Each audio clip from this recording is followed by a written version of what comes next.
இன்றைக்கு நீ என்னுடனே கூட பரதேசில் இருப்பாய் என்று மெய்யாகவே மெய்யாகவே உனக்கு சொல்கிறேன் என்றார். இந்த எல்லா வார்த்தையை காட்டிலும் எல்லா வார்த்தையிலையும் இயேசு அவர் மட்டும்தான் பேசிட்டு இருப்பார். இந்த ஒரு வார்த்தையில மட்டும்தான் கல்லனுக்கு செவி கொடுத்திருக்கிறார். பார்த்தா சுற்றியில ரெண்டு கூட்டங்கள், ரெண்டு விதமான கூட்டங்கள் அவரை சுற்றி இருக்கிறது. ஒரு கூட்டம் அவரை கேலி செய்து, அவரை தூசித்து, அவரை புறக்கணித்து, எவ்வளவு அவரை காயப்படுத்த முடியுமோ காயப்படுத்திட்டு இருந்த ஒரு கூட்டம். ஒரு கூட்டம் அவரை ஏற்றுக்கொண்டு அவரை பணிந்து அவருக்காக அழுது கொண்டிருக்கிற கூட்டங்கள். இரண்டு வகையான கூட்டங்களை அந்த இடத்துல நம்ம பார்த்து இருக்கிறோம். இப்போ லூக்கா 17, 34, 35, 36 அந்த ராத்திரியில் ஒரே படுக்கையில் படுத்திருக்கிற இரண்டு பேரில் ஒருவன் ஏற்றுக்கொள்ளப்படுவான், மற்றவன் கைவிடப்படுவான். இது ஒரே இடம், ஒரே செயல். அதுல ஒருவர் ஏற்றுக்கொள்கிறார்கள், மற்றவர் கைவிடப்படுகிறார்கள். அதே மாதிரி திரியை இருக்கிற இரண்டு ஸ்திரீகளில் ஒருத்தி ஏற்றுக்கொள்ளப்படுவார், மற்றவர் கைவிடப்படுவார். இங்கே இவர்கள் செய்கிற ஒரே செயல், ஆனா அதுல ஒருவர் ஏற்றுக்கொள்ளப்படுகிறார்கள், மற்றவர் கைவிடப்படுவார். அது மாதிரி வயலில் இருக்கிற இரண்டு பேரில் ஒருவன் ஏற்றுக்கொள்ளப்படுவான், மற்றவன் கைவிடப்படுவான். வயல் ஒரே இடம், அதுல ஒரே செயல், ஆனா அந்த இரண்டு பேர்ல ஒருவர் ஏற்றுக்கொள்வார். அப்போ ஒருவர் ஏன் ஏற்றுக்கொள்ளப்படுகிறார்கள்? அதுதான் இந்த கல்லறை குறித்து பார்க்கும் பொழுது அவர்கள் இருவருமே மரணத்துக்கு ஏதுவாக அந்த இடத்துல இருக்கிறாங்க. சிலுவையில் ஒரே குற்றம், ஒரே தண்டனை, ஒரே பாவம் செய்தவர்கள். தேவனுக்கு இந்த சைடு, இயேசுவுக்கு இந்த சைடு, அந்த சைடும் அவர்கள் ஒரே தண்டனையை அனுபவித்துக் கொண்டிருக்கிறார்கள். இருவரும் ரத்தம் சிந்தி கொண்டிருக்கிறார்கள். ஆனா அதுல ஒருவர் அந்த இடத்துல ஏற்றுக்கொள்ளப்படுவதற்கு அவருக்கு என்ன காரணம்? அவனுக்கு அதுல மற்றவன் ஒருவர் நீ கிறிஸ்துவானால் உன்னையும் எங்களையும் ரட்சித்துக்கொள் என்று அவரை இகழ்ந்தான். இது கிறிஸ்துவானால் இவங்க ரெண்டு பேருமே, இந்த ரெண்டு கல்லர்களுக்குமே ஸ்டார்டிங்ல இயேசு அறிந்த மாதிரி எதுவுமே உங்களுடைய முந்தின ஹிஸ்டரி எதுவுமே இதுல இல்ல. ஆனா மத்தியில போட்டிருக்கு இவர்கள் இருவருமே இகழ்ந்தார்கள்.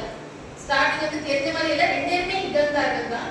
ஆனா இந்த இடத்துல ஒருவர் சொல்றான், கிறிஸ்துவானால் உன்னையும் எங்களையும் ரட்சித்துக்கொள் அப்படிங்கிறாங்க. இந்த இடத்துல யோவான் ஸ்நானகர் பார்க்கிறோம்.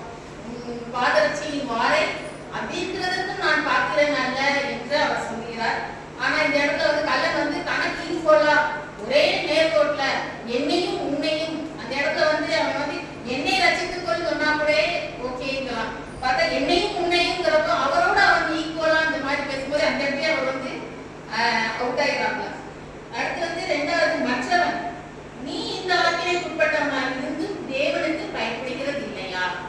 இருதயத்தின் நினைவுதான் வாய் பேசும். நம்ம இருதயத்துல என்ன, அப்போ அவனுக்கு இருதயத்துக்குள்ள பயம் அந்த இடத்துல அவனுக்குள்ள நிறைவா காணப்படுகிறது. தேவ பயம் அவனுக்குள்ள இருக்கிறது. அப்ப அந்த இடத்துல அவன் சொல்றான், பயம் இல்லையா?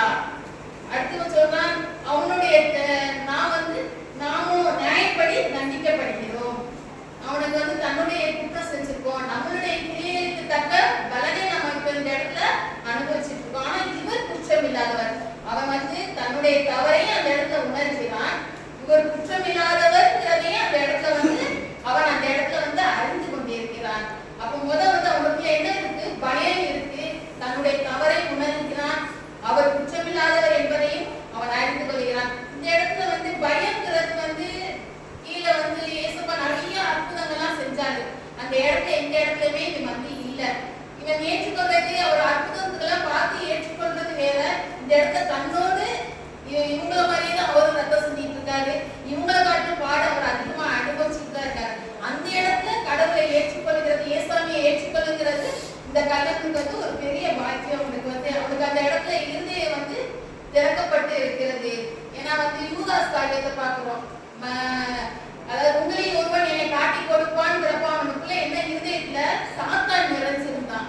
ஆனா இந்த இடத்துல சாத்தான் அந்த இடத்துல அசால்ட்டா விட்டுருப்பான். நீ கல்லன் தானே, எப்படி நம்ம இடத்துக்கு தான் வருவான்னு சொல்லி அசால்ட்டா இருந்திருப்பான். பார்த்தா மனுஷனும் முகத்தை பார்க்கிறான், கர்த்தரோ இருதயத்தை ஆராய்ந்து அறிந்திருக்கிறார். அவனுடைய இருதயத்தின் பயத்தை, அவனுடைய தன்னுடைய குற்றங்களை அறிக்கையிடுறது, அதே மாதிரி அந்த இடத்துல இவர் குற்றம் இல்லாதவர் சொல்லி அறிக்கையிடுறது. அதே மாதிரி இவன் டைரக்டா ஏசாமி கிட்டே பேசிக்கலாம். பார்த்தா தன்னுடைய ஸ்நேகிதனை, தான் கூட இருக்கிற கல்லனை அந்த இடத்துலயும் அவனையும் ஊக்கப்படுத்துறான். இவர் பயப்படுங்கிற மாதிரி சொல்றான்.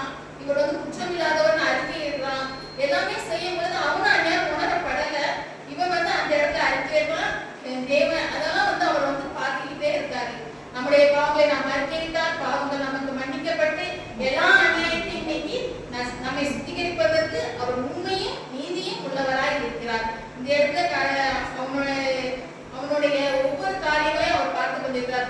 அவர் கீழே வந்து தூசிக்கிறாங்க, கேலி செய்யறாங்க, பொய் குற்றச்சாட்டு எந்த இடத்துலயுமே ஏசாமி வாயிலே திறக்கல. இந்த கள்ளன் விண்ணப்பம் செய்யும் பொழுது ஒரு மனதில் தான் பரலோக ராஜ்யத்தில் மிகுந்த சந்தோஷம் உண்டாயிருக்கு. அந்த இடத்துல உடனே அவருடைய மனதுல வந்து ஏசாமி மனதுல வந்து அவன் இடம் பிடிச்சிட்டான். இடம் பிடிச்ச உடனே அவர் என்ன சொல்றாரு, இன்றைக்கு நீ என்னுடனே கூட பரதேசியில் இருப்பார்.